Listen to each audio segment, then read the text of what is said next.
পিলখানা হত্যাকাণ্ড ছিল বাংলাদেশের ইতিহাসে এক কালো অধ্যায়।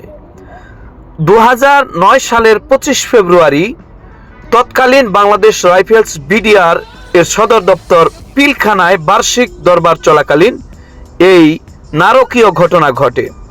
এই ঘটনায় তৎকালীন সময়ের বিডিআর মহাপরিচালক মেজর জেনারেল শাকিল আহমেদ সহ মোট 57 জন সেনা কর্মকর্তা এবং 17 জন বেসামরিক ব্যক্তি সহ মোট 34 জন নিহত হয়। আবারও বাংলাদেশের ভাগ্যাকাশে দেখা যাচ্ছে আরেকটি পিলখানার নমুনা। কারণ যে পিলখানা হত্যাকাণ্ড যারা ঘটিয়েছিল যে সুযোগ সুবিধা ভোগের জন্য, তারা ছিল বর্তমান সময় পর্যন্ত বাংলাদেশের সেনাবাহিনী এবং বিডিআর এর মধ্যে।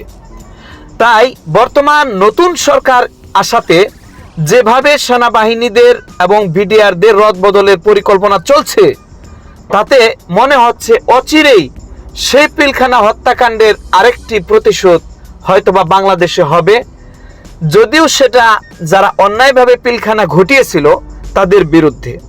কিন্তু বাংলাদেশকে স্থিতিশীল করতে চাইলে বাংলাদেশের একজন সুদক্ষ, জ্ঞানী এবং দেশপ্রেমিক শাসক প্রয়োজন। তারেক রহমান সাহেব বাংলাদেশের যে নির্বাচন হয়ে গেল, সে নির্বাচনে দুর্নীতি হয়েছে, জালিয়াতি হয়েছে। সে জালিয়াতি হওয়ার পরও ডক্টর শফিকুর রহমান সাহেব প্রকাশ্য প্রমাণ হাতে থাকার পরও কোনো প্রতিবাদ করেননি। যাই যদি রাষ্ট্রকে সুষ্ঠুভাবে পরিচালনা করা হয়, সেটা হোক তারেক রহমানের মাধ্যমে, সেটা হোক ডক্টর শফিকুর রহমানের মাধ্যমে, আমাদের কোনো আফসোস আক্ষেপ নেই।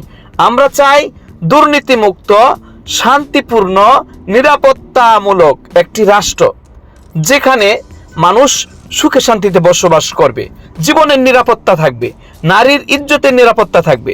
কিন্তু সেটা হয়তোবা সম্ভব হচ্ছে না। সবাই ভালো থাকবেন, সতর্ক থাকবেন নিজ নিজ জায়গা থেকে। ধন্যবাদ। আসসালামু আলাইকুম।